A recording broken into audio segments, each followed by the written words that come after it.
নামাজ পড়তে গিয়ে এক সূরা থেকে অন্য সূরা চলে গেলে সাউ সিজদা দিতে হবে কি? নামাজ পড়তে গিয়ে হঠাৎ আপনি এক সূরা থেকে আরেক সূরাতে চলে গেলেন, যদি আপনি বুঝে বুঝে যান একটা সূরাতে একটা জায়গা গিয়ে দাঁড়াইছেন, সেখানে অর্থ পূর্ণাঙ্গ হয়েছে, ওয়াকফ করছেন জায়গা মতো, অজায়গায় দাঁড়ান নাই, এটা বুঝেন, এরপর আপনি অন্য জায়গা থেকেও তেলাওয়াত করলেন, নামাজ হবে, অসুবিধা নেই। তবে সলাতের ক্ষেত্রে সুন্নাহ হলো আপনি যে কোনো একটা জায়গা থেকে তিলাওয়াত করে, বিশেষ করে একটা পূর্ণাঙ্গ সূরা পড়তে পারলে সেটা বেশি ভালো, এটা উত্তমের ব্যাপার, উত্তম। যদি কয়েক জায়গা থেকে আপনি পড়তে চান তাহলে সেক্ষেত্রে আপনি অর্থ বুঝেন এবং কোন জায়গায় দাঁড়াইতে হয় সেটাও বুঝেন, এভাবে পড়লেন, কোনো অসুবিধা নেই।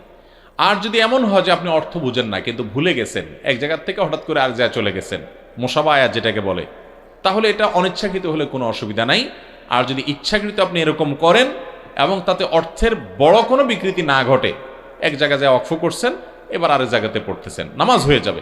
কিন্তু ইচ্ছাকৃতভাবে এরকম টকাটকি করে মাঝখানে বাদ দিয়ে তারতিব ছাড়া যেখানে সেখানে সালাত আদায় করা ঠিক না। বিশেষ করে শেষের দিকে পড়ে পরে পেছনের দিক গেলেন, এরকম করা মাকরুহ।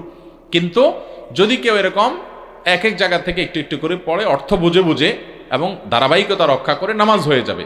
তবে উত্তম হলো ওই যে নবী আকরাম সাল্লাল্লাহু আলাইহি সাল্লাম যেখান থেকে পড়তেন টানা পড়তেন। তবে হ্যাঁ, এক রাকাতে একটা পড়লেন, পরের রাকাতে আর জায়গাতে অবশ্যই পড়তে পারেন। আমি একই রাকাতের কথা বলছি। এটা নবী করিম সাল্লাল্লাহু আলাইহি সাল্লাম বিভিন্ন সময় দেখা গেছে যে এক রাকাতে সূরা বাকারার আমানা রাসূল তেলাওয়াত করেছেন, আর পরের রাকাতে সূরা আলে ইমরান থেকে তেলাওয়াত করেছেন, এটাতে কোনো অসুবিধা নাই। একই রাকাতের মধ্যে এখান থেকে একটু ওখান থেকে একটু এভাবে নিয়ে নিয়ে তেলাওয়াত করাটা অনুত্তম।